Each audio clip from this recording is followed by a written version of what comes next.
Êxodo capítulo 12. Aí melhorou. Abre comigo lá no versículo 1, vamos ler juntos. Tem no telão, não tem como botar no telão? Versículo 1. Deixa eu ver se é a mesma versão minha. Disse o Senhor a Moisés e a Arão na terra do Egito.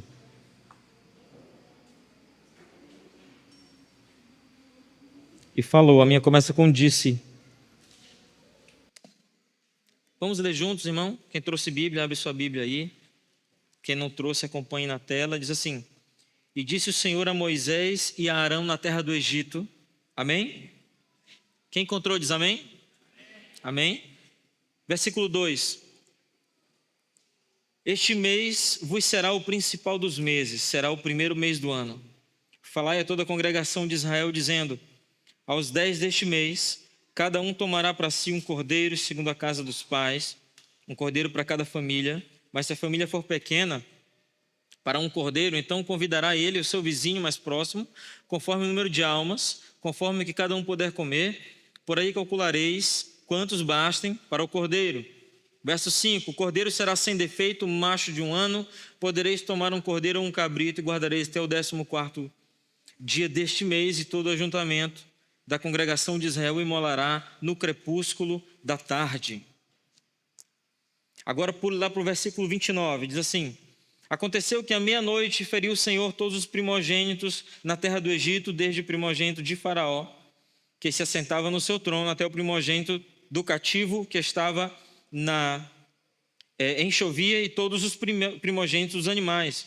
Levantou-se Faraó de noite, ele e todos os seus oficiais, todos os egípcios, e fez-se grande clamor no Egito, pois não havia casa em que não houvesse morto. Agora você pula para o verso 37. Assim partiram os filhos de Israel de Ramsés para Sucote, cerca de 600.000 a pé, somente os homens, sem contar as mulheres e crianças. Subiu também com eles um misto de gente, ovelhas, gado, muitíssimos animais. E cozeram bolos asmos da massa que levaram do Egito, pois não se havia levedado, porque foram lançados fora do Egito, não puderam deter-se e não haviam preparado para si provisões. Amém? Esse texto que nós lemos no Pêssar, a gente lê todo, do versículo 1 até o versículo 51. Quem comemorou Pêssar aqui? Quem fez Pêssar em casa no Shabat? Olha, algumas pessoas fizeram. Quem faz Shabat em casa? Teve uns crentes que não fizeram Pêssar. Vocês podem fazer na sexta que vem dessa vez, amém? Amém? Se tiver alguma dúvida aí, pergunta para a pastora, pergunta para a Dani, pergunta para o Armando, não pergunta para mim não. Não, para mim não, é tudo errado. Estou brincando. Irmãos, essa história, por mais que você não seja um cristão, por mais que você não seja um seguidor de Jesus, você conhece, ok? Pelo menos a maioria, grande maioria de nós aqui essa noite, a maioria conhece a história do povo de Israel. Se você não leu na Bíblia, você talvez assistiu o filme Êxodos, Príncipes e Reis, né? No cinema. A gente assistiu, levamos a Clécio, não foi? Para assistir conosco no dia. A Clécio está ali, levamos a Clécio para assistir. Foi um grande filme. E se você não foi ao cinema, se você não leu, se você não foi assistir Êxodos, se você não leu o texto, você já assistiu algum filme que tenha uma história parecida. Porque a Bíblia é de antes do cinema, você concorda comigo? A Bíblia é de antes do cinema.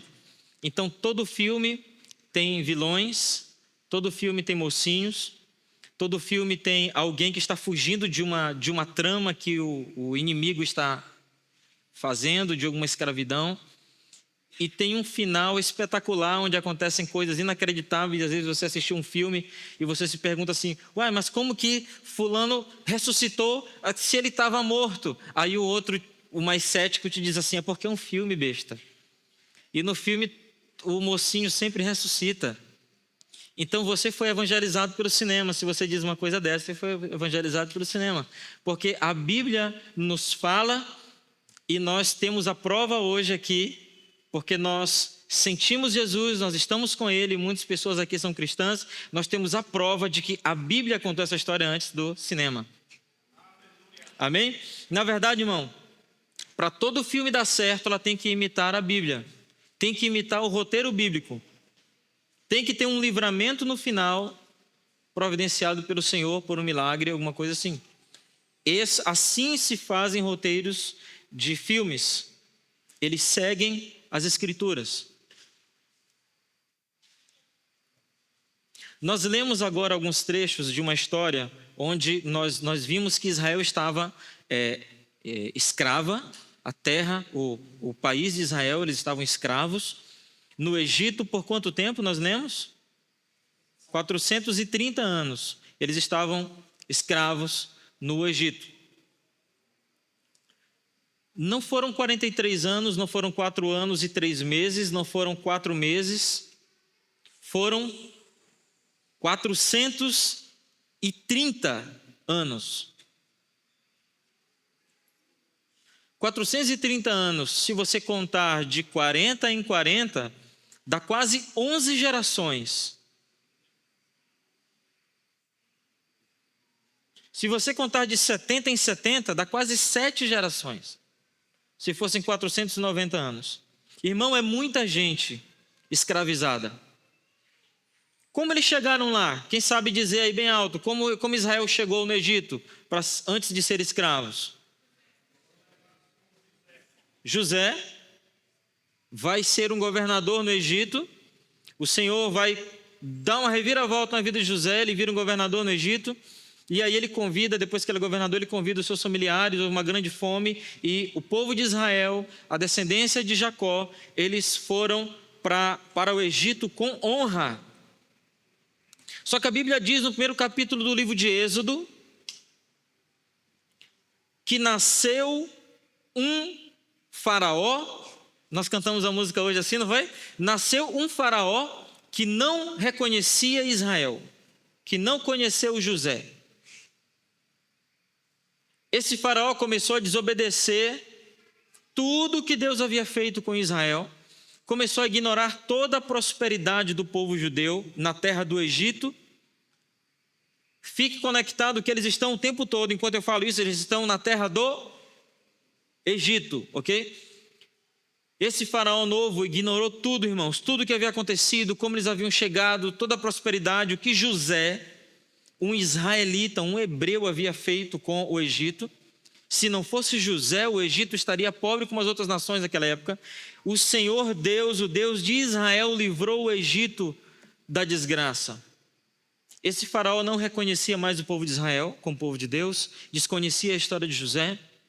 Não foi por ignorância, porque todo faraó era muito inteligente, muito estudado, tinha muitas universidades, conhecia toda a história. Ele estava endemoniado. Ele estava convicto que os deuses do Egito, mesmo com toda a história, com tudo que Deus havia feito com o Egito por causa de Israel, ele estava convicto de que ele poderia fazer o que ele quisesse com o povo de Israel, e ele conseguiu fazer por 430 anos. Não só ele, a gente não contou ainda agora gerações? Então muitos faraós desacreditaram o Senhor, seguiram o passo daquele primeiro faraó, e eles fizeram Israel escravo, eles faziam e fizeram Israel construir todo tipo de construções que vocês imaginarem. No texto bíblico de Êxodo diz que eles construíam tijolos, e quando a coisa foi ficando cada vez pior, eles começaram a construir tijolos com palha, e eles carregavam pedras enormes. Alguém aqui já foi no Egito? Eu já fui no Egito. Vocês viram aquelas construções ali, irmão, aquele tipo de pedra que eles carregavam. Pedras gigantescas, a gente não faz ideia como esses caras carregavam, como eles construíram, como eles foram inteligentes, mas eles também descobriram o Brasil. Como eles instruíram pessoas a construir barcos. Ora, irmão, está lá escrito no livro de Gênesis, no capítulo 6, 7, 8, 9, tem a história de Noé, e Deus manda Noé construir o primeiro barco. Ora, se Deus te der uma ideia e você for o pioneiro nessa ideia, tudo indica, tudo concorre para que você seja o melhor naquilo. Não é verdade? Culmina que no século XVI, no século XV, no século XVI, Portugal, cheio de judeus, era o país que mais navegava, que tinha mais conhecimento sobre os mares, porque eles tinham os mapas judaicos, eles tinham toda a construção de barcos que Israel havia ensinado a fazer. Semelhantemente, a história do povo de Deus no Egito começa uma perseguição também na Europa, a Inquisição. Irmão, é um roteiro. A gente pula lá para 1930, ali década de 30, década de 40, quando aparece Adolf Hitler. Ele ignora toda a prosperidade do povo judeu na Alemanha. Eles começam uma trama que, na verdade, ela havia começado lá em 1300 e pouco, quando eles começaram a construir e a falar mal dos judeus e a construir alguns monumentos que criticavam os judeus, criticavam a cultura dos judeus. Quando chega em Hitler, em 1930, 1933, quando ele assume o partido, quando ele assume como primeiro-ministro na Alemanha, como presidente na Alemanha, ele começa a perseguir e ele põe em prática o seu plano de perseguição e destruição do povo judeu. E o que aconteceu? Em 1948, Israel tem hoje o seu próprio território. Ficou livre das mãos de Hitler, Hitler cai, a Alemanha cai, o nazismo cai, e o Senhor dá uma terra para Israel em 1948. Promessa igual à promessa do Egito. Eles vinham sendo escravizados, vinham sendo mortos, o Senhor vai dar uma terra para eles. Aconteceu a mesma coisa em 1948. Esse é o roteiro do Senhor, é livramento, é salvação, avivamento. Esse é o roteiro do Senhor, irmão. Tu quer um roteiro pior do que esse para a tua vida?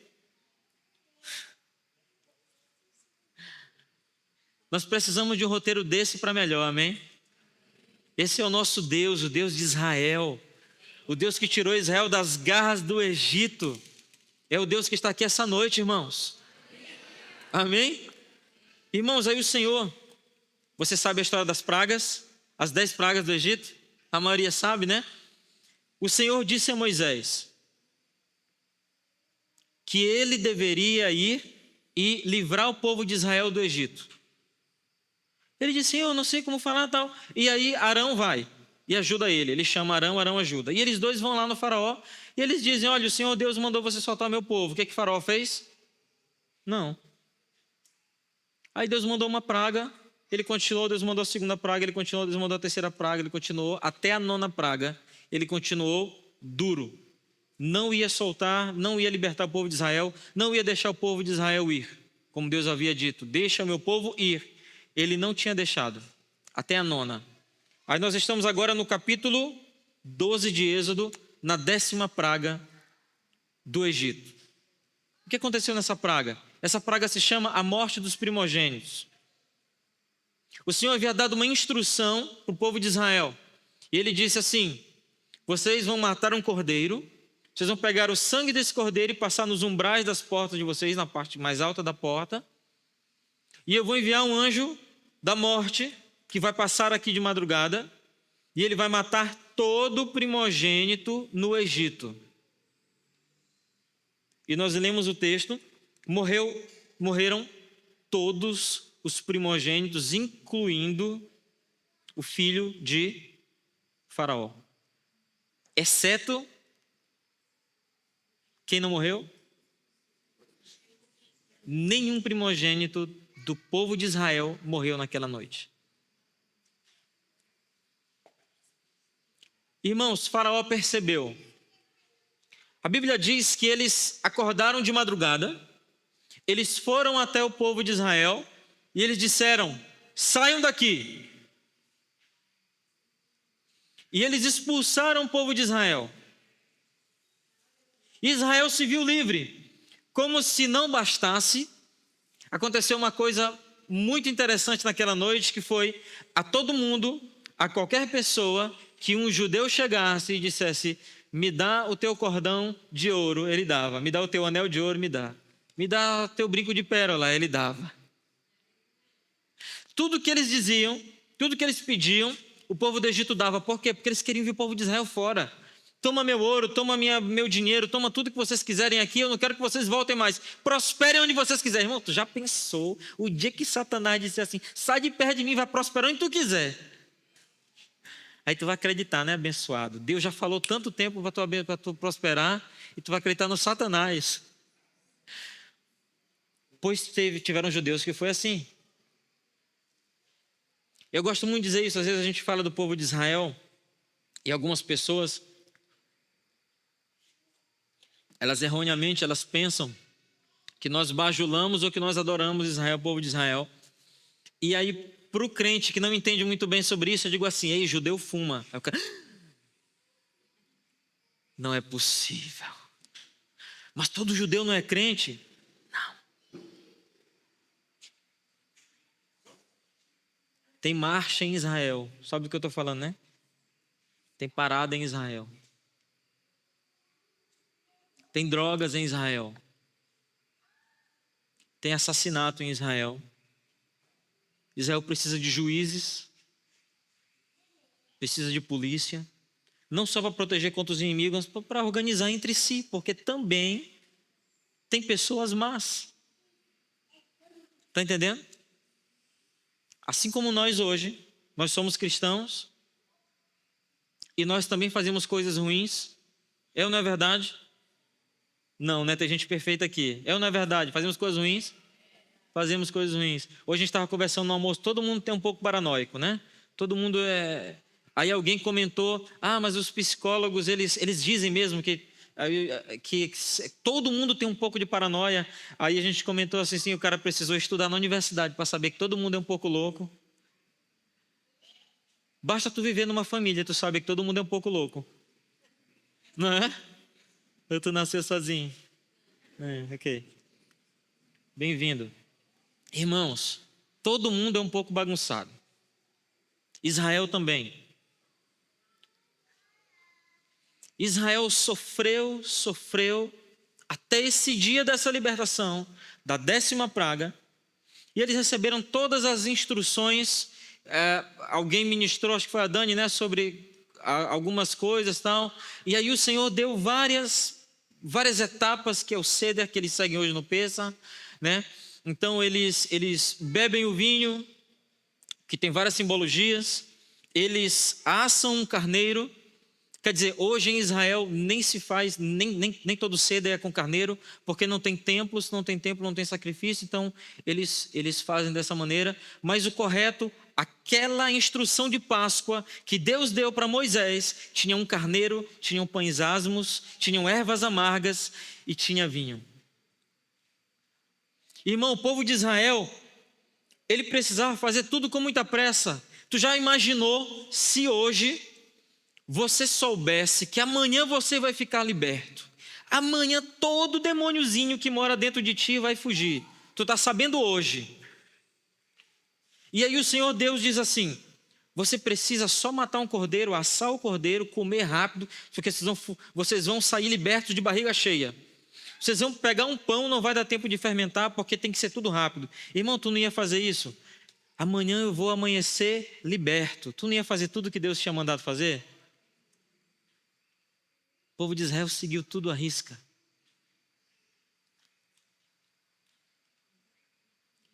Sabe qual a nossa diferença para o povo de Israel? Falta de motivação. Você não vê o perigo. Você não segue o Senhor. E nessa de não ver o perigo e não seguir o Senhor, porque eu não vejo o perigo, muitas pessoas estão morrendo e indo para o inferno. O perigo para Israel era muito claro. Eles eram escravos no Egito. Era muito claro.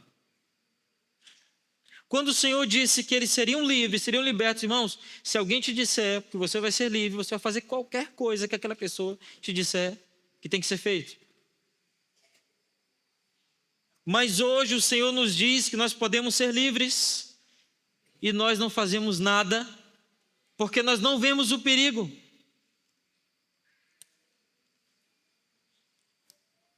Nós não estamos vendo as nossas crianças se perderem. os jovens céticos, cada vez mais céticos, nossa sociedade cada vez mais pobre, as pessoas cada vez mais más.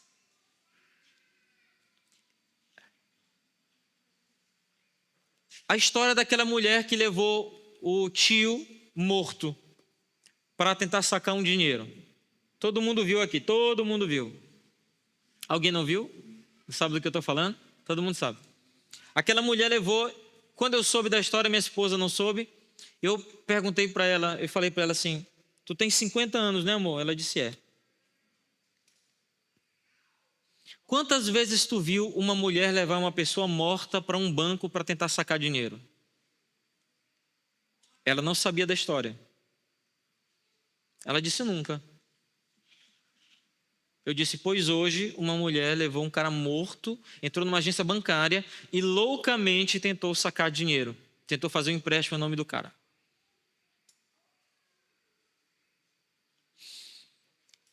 Aí eu soube de uma outra coisa que aconteceu essa semana. Um filho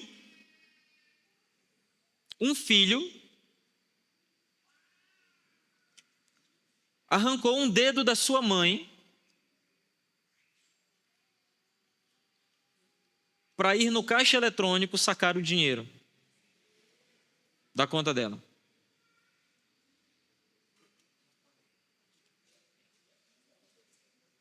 A irmã Maria está aqui? A senhora já viu isso acontecer alguma vez? A senhora que é a pessoa mais experiente desta noite. A senhora nunca viu.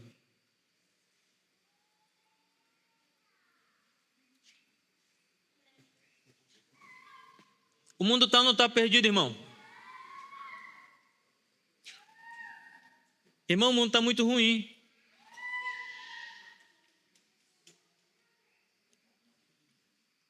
Ou você come o ceder de Páscoa hoje, ou você vai descer igual essa mulher, igual esse garoto, para o inferno. Ou você compreende que Jesus é o Cordeiro de Deus que tira o pecado do mundo, ou você compreende que aquele pão sem fermento, que o povo de Israel comeu com pressa, era Cristo. Ou você compreende que aquele cordeiro que foi morto por Israel, que foi assado, que foi comido, é Cristo. Ou você compreende que o suco de uva é o sangue de Jesus e o pão é o seu corpo hoje. Ou você vai para o inferno, irmão.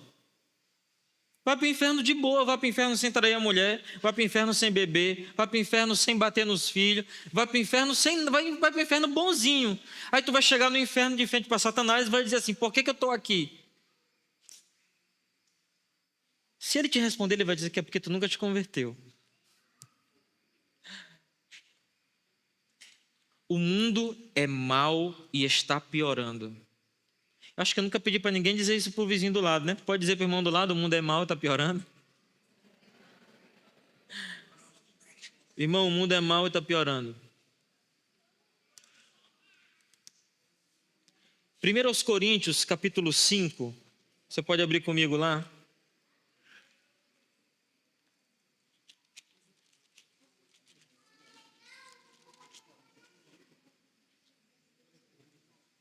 Versículo 6, primeira carta aos Coríntios, capítulo 5, no versículo 6, diz assim, quem encontrou diz amém, quem não encontrou vai para o telão. Versículo 6 diz assim, não é boa a vossa jactância, não sabeis que um pouco de fermento leveda toda a massa? Lançai fora o velho fermento, para que sejais nova massa, como sois de fato, sem fermento. Pois também Cristo, nosso Cordeiro Pascal, foi imolado. Por isso celebremos a festa, não com velho fermento, nem com fermento da maldade e da malícia, e sim com os asmos da sinceridade e da verdade. Fermento na Bíblia significa pecado, corrupção, coisa estragada. Fermento significa isso, na Bíblia. No Pêssar, na Páscoa, em Israel, quando chega na Páscoa, eles começam uma verdadeira caça contra o fermento por causa das instruções de Deus a Moisés. E eles procuram tudo que tem fermento em casa e eles escondem ou jogam fora. Os mais econômicos escondem e os mais bota fora e depois compra de novo. Você vai no supermercado, nós tivemos essa oportunidade de ir em Jerusalém numa Páscoa, e você chega lá, irmão, tudo que tem fermento tem um saco preto em cima, tem uma lona em cima, para que ninguém possa comprar nada com fermento. Não interessa se é estrangeiro, se é brasileiro. Ah, mas eu sou brasileiro e tal, não sei o quê. Sim, você é brasileiro, mas você vai seguir a regra igual a gente aqui. E aí, ninguém compra fermento na Páscoa. Ninguém, porque Páscoa fermento significa pecado. Jesus uma vez ele disse para os discípulos dele assim, não se deixem contaminar com o fermento dos fariseus. O fermento dos fariseus não é o ensino dos fariseus, concorda? O fermento dos fariseus é o quê? É o pecado dos fariseus. Qual que foi o pecado dos fariseus? Eu vou te dizer quem são os fariseus. Os fariseus até hoje são a classe em Israel que mais estuda as Escrituras. Se tem qualquer pessoa na terra que tem capacidade de reconhecer que Jesus é o Messias, esses são os fariseus.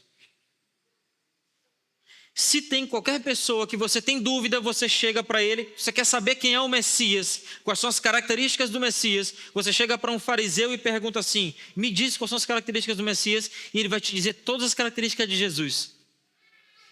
Só que eles não creem em Jesus. E esse é o pecado dos fariseus.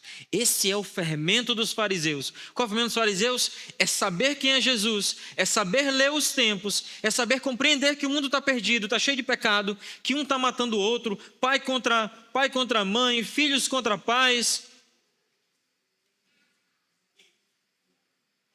E não reconhecer que nós precisamos de Jesus. Nós estamos ou não parecidos com os fariseus? O mundo está ou não parecido com os fariseus? Está ou não se contaminando com o fermento dos fariseus? Está. Porque, irmão, se tu cair agora, tu sobe naquele muro, tu cai, tu vai dizer assim, ai meu Deus do céu! E tu vai cair do mesmo jeito que Deus não vai fazer nada. Se tu estiver andando, um carro bate no teu carro, ou tu é atropelado, tu vai gritar assim, meu Deus do céu! Irmão, tu pode ser macumbeiro, tu pode ser ateu, tu pode ser qualquer coisa, mas tu vai gritar por Deus. Sabe por quê? Porque o teu espírito nasceu nele. O teu espírito clama pela salvação. Por que você não ouve a voz do teu espírito? Porque assim são os fariseus. Eles conhecem as Escrituras, eles sabem de tudo, mas eles não querem o Messias. Eles não querem o Messias. Por que eles não queriam o Messias naquela época? Porque o Messias ia quebrar, irmãos. O Messias ia quebrar todo o esquema de corrupção que eles viviam.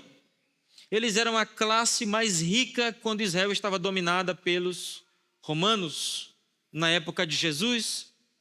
Eles tinham privilégios, eles ainda eram juízes. Apesar de dominados por Roma, eles ainda eram juízes, eles tinham dinheiro, eles tinham as melhores casas.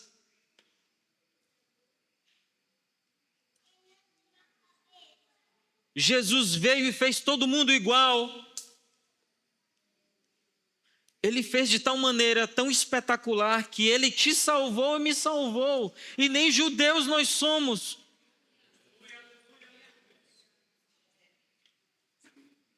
Os fariseus não queriam isso. Porque você não quer. Você é fariseu, você nem conhece as Escrituras. Jesus disse para os discípulos: não se contaminem com o fermento dos fariseus. Nunca deixem de reconhecer que eu sou o Messias. Nunca se esqueçam das minhas palavras. Nunca abandonem o meu ensino. Isso é não se contaminar com o fermento dos fariseus. Não pequem com os fariseus. Não se esqueçam de mim. Não pequem como e nem com os fariseus. A Páscoa para mim, irmãos, é como um avivamento. Todo judeu ele diz assim: depois do jantar, o jantar é a última parte da Páscoa, do Pêssar, da cerimônia de Páscoa judaica, o jantar é a última parte. E o judeu canta uma música que se chama Leshana Rabaa Bi Yerushalayim, que significa no ano que vem em Jerusalém. Deus ele criou algo no Pêssar, na Páscoa, que traz avivamento constante para o povo de Israel. Porque o que é avivamento? Avivamento é desejo pela salvação. Uma pessoa avivada é uma pessoa que deseja ser salva. No dia que você se converteu, tudo que você não queria fazer era pecar de novo. Se você fumava, você deixou de fumar. Se você bebia, bebida alcoólica, você deixou de beber. Se você se prostituía, você deixou a prostituição. Todo pecado que você fazia, você deixou de fazer. Só que a maioria das pessoas, isso acontece da noite para o dia. Mas tem uma pequena parte que não acontece da noite para o dia, do dia para a noite se fala, né? Não importa, né? A maioria das pessoas, com a minoria das pessoas, a menor parte das pessoas, não acontece do dia para a noite. Acontece devagar porque é processual. Porque o pecado passa a fazer parte do seu corpo. E você passa a pensar como uma pessoa pecaminosa. O seu organismo está cheio de vícios. As suas células estão viciadas. E você tem necessidade química de continuar pecando. Mas Jesus te liberta até disso, irmão. O Senhor é o Senhor dos processos. Ele não só te salva instantaneamente hoje, como Ele muda a tua vida processualmente. O Shabat é de semana em semana, é processual, né? Ok? Tudo é por processos. No primeiro dia, Deus fez uma coisa. No segundo dia, Deus fez outra. No terceiro dia, Deus fez outra. Se Ele fez o mundo em 7 dias, imagina que Ele não pode fazer na tua vida em uma semana. Você só precisa ter coragem hoje e dizer: eu quero o Cordeiro de Deus. É só isso que você precisa, irmão. E deixar que Ele te mude, né, irmão Zé? Deixar que Ele te mude. Irmãos, aqui tem um monte de testemunhos, eu poderia citar várias pessoas. Que o Senhor fez mudanças processuais, que acreditaram que podiam se converter hoje e que o Senhor ia fazer o resto. E nós estamos aqui. Nós cremos nele. E Ele fez um milagre e ainda está fazendo um milagre em nossas vidas. Amém? Esse texto de 1 Coríntios, capítulo 5, nós acabamos de ler. Paulo, ele disse para nós lançarmos fora o velho fermento. Ou seja, os pecados antigos, os pecados de estimação, os pecados geracionais. Porque, irmãos, muitas coisas que nós fazemos, nós às vezes não sabemos por que fazemos, nós pecamos porque nossos pais pecaram. Muitos de nós repetem coisas que os pais faziam, não é verdade? Não é verdade? E aí depois que se converteu, percebeu que estava errado. Foi percebendo que precisava parar, que precisava ir mudando, e foi mudando aos poucos, acabou ficando livre. Esses são velhos fermentos. Ele continua e diz: para que sejais nova massa, como sois de fato, sem fermento, porque Cristo, nosso Cordeiro Pascal, foi imolado. Ele está falando sobre o que, irmão? Ele está falando sobre a Páscoa. Ele cita os elementos da Páscoa no texto dele. Ele cita o processo de procura pelo fermento, o processo de deixar o pecado, deixar o fermento de lado. Ele cita tudo isso, irmãos. É um texto do Novo Testamento. Se você quer uma Páscoa, o Novo Testamento está aqui ela. Quer uma outra? Abra lá em Lucas capítulo 22. Eu vou te dar uma outra Páscoa no Novo Testamento. É porque tem gente que não é crente, mas ainda diz assim, é do Antigo Testamento. Não sabe das coisas, mas sabe. Tem um parente nosso, uma vez a gente fez um Bumba Meu Boi.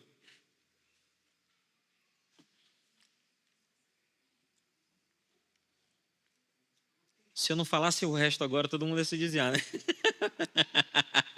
Foi de propósito. Fizemos um Bumba Meu Boi uma vez. Nesse Bumba Meu Boi, nós contamos a história diferente. Contamos a história de uma outra maneira. E no final, até o miolo do boi se converteu, que era a Luísa. Todo mundo se converteu, até o miolo do boi se converteu no Bumba Meu Boi, que na festa do Bumba Meu Boi que a gente fez, foi lá no Centro Histórico, no teatro. Foi muito engraçado aquela peça lá, mas foi uma experiência muito boa. E um parente nosso que não é crente soube que a gente tinha feito o Bumba Meu Boi. Irmão, esse homem criticou a gente demais. Vocês não são crentes. Tá? Se tu perguntar para ele o que está escrito em João 3,16. João 3,16. Você para 30 segundos e você diz assim, pois então me diz qual é a referência de Deus amou o mundo de tal maneira que deu seu único filho por aquele que pensa ter vida eterna. Ele não vai saber que eu estava falando de João 3,16. Ou seja, o cara não sabe nada com nada de Bíblia, não sabe nada de Jesus, não sabe nada das Escrituras e ainda critica. Quando você é contaminado com o fermento dos fariseus, você não se converte, por que não? Não tem a resposta da criança? Por quê? Qual é a resposta da criança? Por que não? Nunca experimentou, não sabe como é, entrou numa igreja em outra, conhece a igreja pela Universal, pelo Google, conhece a igreja por causa de alguma coisa que aconteceu, mas não conhece a igreja por causa de Cristo, não conhece as Escrituras. Irmão, estou te convidando a você conhecer as Escrituras hoje. Lucas capítulo 22, no versículo 17.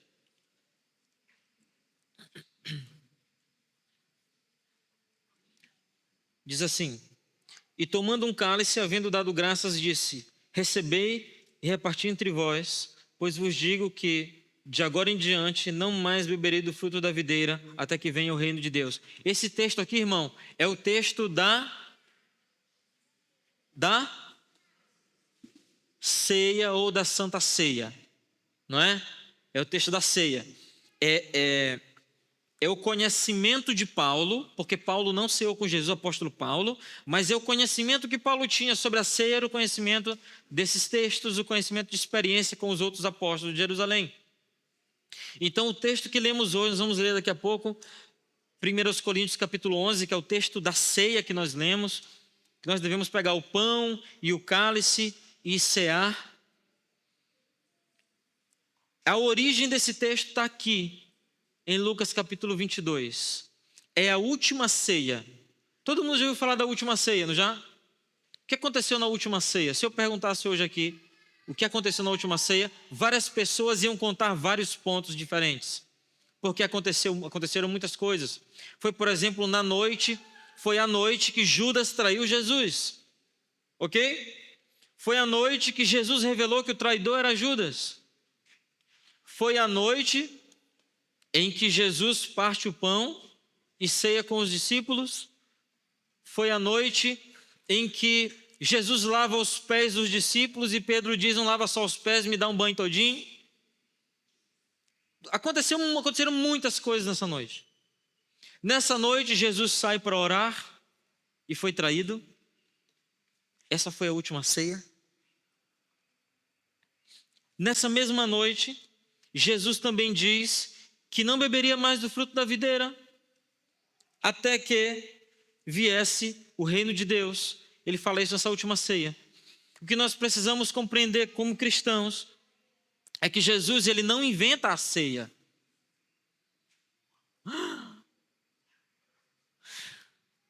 Jesus, ele não inventa a ceia. A ceia, ela é uma parte do Seder. É uma parte da cerimônia de Páscoa judaica. Comer o pão, nós não falamos do pão ainda agorinha, tinha um pão, Armando. Irmão, se você quiser saber tudo sobre a Páscoa, teve um podcast da pastora que a gente fez semana passada. Você vai lá no canal dela, assiste tudo. Eu não vim para contar a história da Páscoa, nada do Seder. Eles contaram tudo lá, como é que funciona. Mas tem pão e tem vinho. E Armando trouxe um texto interessante lá no dia do podcast, que Jesus ele não parte o pão, ele quebra o pão. Porque o pão era sem fermento, não era macio, era duro. E está escrito que Jesus quebrou o pão. E aí ele deu o pão para os discípulos. Essa é só uma parte da ceia da Páscoa. No versículo 15 desse mesmo texto, volta lá comigo. Versículo 14, Lucas capítulo 22, verso 14, diz assim: chegada a hora, pôs-se Jesus à mesa e com ele os apóstolos, e disse-lhes: tenho desejado ansiosamente comer convosco esta Páscoa antes do meu sofrimento, pois vos digo que nunca mais a comerei até que ela se cumpra no reino de Deus. Isso é antes do versículo 17. Jesus não disse que não ia só beber vinho, ele não ia comemorar mais a Páscoa até que se concretizasse, até que viesse o reino de Deus. Ele não ia mais comemorar a Páscoa, irmãos. Ele não está comemorando a Páscoa agora. Ele está aguardando ansiosamente para celebrar o Pêssar junto comigo e contigo. Ele quer comemorar o Pêssar. E quando eu falei ainda agora que a última frase depois do jantar é Leshana haba b'Yerushalayim, no ano que vem em Jerusalém, você acha que Jesus não falou essa frase? Todos os judeus falaram a frase. O que está faltando para que se complete o ano que vem? Para que venha o reino, para que Jesus volte para Jerusalém, para que nós possamos ir para Nova Jerusalém. O que está faltando, irmãos? Está faltando a nossa conversão. Jesus, quando diz que está aguardando ansiosamente para comer a Páscoa de novo, ele está aguardando para sentar à mesa conosco, irmãos. Ele quer comemorar esse Pêssar na Nova Jerusalém conosco. Ele quer que um dia todos nós possamos olhar para ele e dizer: ele é o Cordeiro de Deus que tirou o pecado do mundo, e eu estou aqui hoje porque ele tirou o meu pecado. Ele quer tirar o nosso pecado, ele está desejoso por tirar o nosso pecado nessa noite, irmãos. Ele quer voltar a quebrar o pão, ele quer voltar a beber o vinho da Páscoa. Ele quer nos encontrar, irmãos, na Nova Jerusalém. Ele nos quer salvos.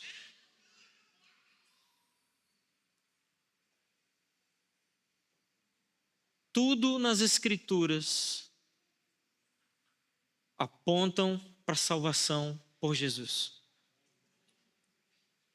Nós precisamos crer nisso hoje, irmãos. Nós precisamos acreditar que Ele, e a questão é só de acreditar, é de fé, que Ele é o Cordeiro de Deus. Precisamos crer nisso. Nós não cremos em tantas coisas. Cremos ou não? Cremos em tantas coisas. Você acredita que o teu dinheiro está na tua conta no banco? Se eu te disser que isso é apenas um código,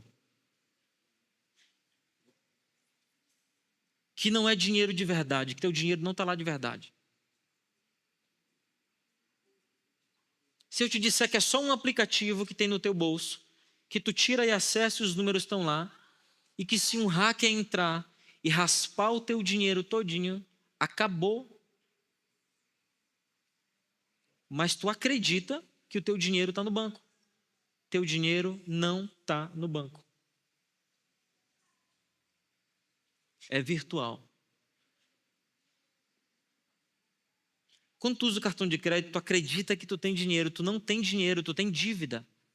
Crédito, limite de crédito, não é dinheiro. É permissão para endividamento.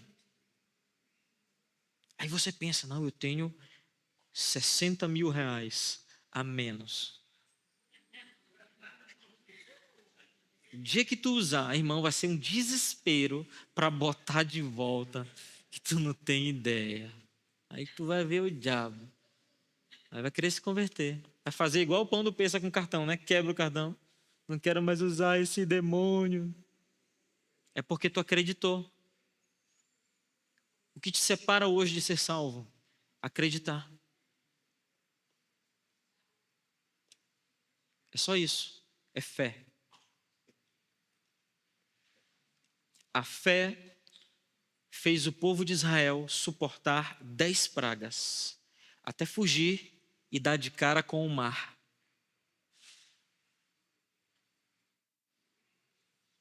Quando eles deram de cara com o mar, não tinha mais nada o que fazer, senão um milagre. O Senhor abriu o mar, eles creram, entraram. Quando eles estavam terminando de atravessar, com os pés a seco, no meio do mar, uma barreira de água na esquerda, outra barreira na direita, eles precisavam de um outro milagre, porque Faraó vinha atrás com 5 milhões de pessoas e vai matar todo mundo. Eles precisaram crer que o mar ia fechar. Eles creram e o Senhor fechou o mar. A vida deles é por fé. A minha também. A tua salvação hoje é por fé. Você precisa crer nisso essa noite. Amém? Vamos orar ao Senhor. Feche teus olhos. Vamos falar com o Senhor. Diga para Ele hoje, eu te desafio a você abrir tua boca e dizer, Senhor, eu quero crer. Nem que seja dentro do teu espírito. Se você não quiser que a pessoa do teu lado ouça por vergonha, qualquer coisa, mas diga no teu espírito, eu quero crer. Eu quero provar disso que Ele está falando aí.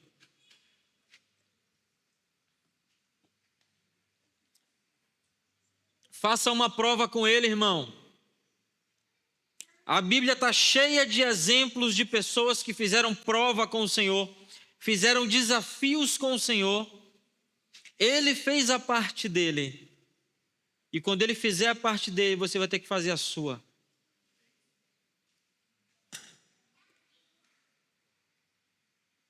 Senhor, nós nessa noite, nós queremos celebrar essa Páscoa junto contigo, Senhor. Essa noite nós queremos comer o pão. Nessa noite nós queremos beber o cálice. Mas nós sabemos que nós somos indignos, Senhor. Nós não somos dignos de comer o pão e beber o cálice. Nós não somos dignos, Senhor. Nós somos como estrangeiros.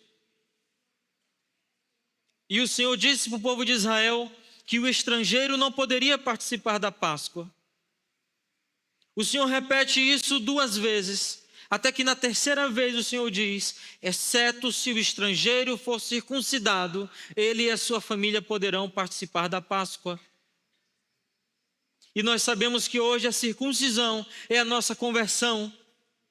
É quando nós abandonamos a carne, é quando nós decidimos que queremos o Senhor como Salvador.